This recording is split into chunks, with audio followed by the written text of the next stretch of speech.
Popin Media.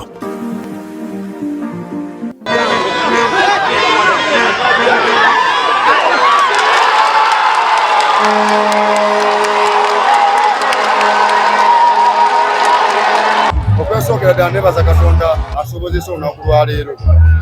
Gemu tebadde nyangu basingo tiimu y'amaanyi naye okweteeka kikulu Baseke yatutambulira bulungi obukosi bya kapiira naye sobodde okweteekateeka second round kubanga tufunye obubonero obusatu tubadde tusitwagolinga ng'ebyopiira bibeera naye tugezezaako okukola ekisoboka okubanga tujja obubonero obusatu tujazimbira okwo tiimu yaffe kuba twetaaga obubonero obusingako okuva mu kibinja kuba twasuubiza esaza lino okulijja mu kibinja then tugende ku knockout tulabe ekiddako naye twebaliza ddala Katonda kubanga asobozesa.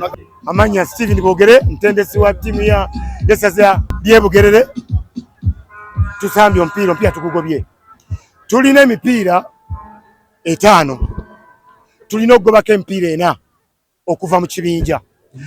Buli mupiira nze gwensamba eba final kati guno guwedde numba Butambala ewaabwe bamaanyi naye ngenda kweteekateeka kyenzikiriza kiri kimu nti omupiira gutandika butandisi abakulembedde ebibinja tebannawangula tebinagwa bitandika butandisi. Abawagizi baffe mbasaba mujje tubeetaaga mmwe abasambi gwe musambi 12 tubeetaaga abawagizi mujje mwali muweddemu amaanyi naye liigi etandika butandisi.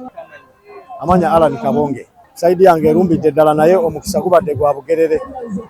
Omukisa gubadde gwa Bugerere kubanga efunye omukisa gwayo negukozesa naye nnumbye emikisa mingi nnyo nesitasobola kugikozesa n'olwekyo omukisa gubadde gwabwe era ekiddako kulumba mu maaci eddako okulaba nga tufuna obuwanguzi kubanga omupiira bakkuba ali naawe n'ogenda n'okuba omulala. Si must no buli mupiira gwoyingiramu olina okuwangula naye ffenna twagala win era twazze twagala win naye Katonda n'agiwa Ababugerere.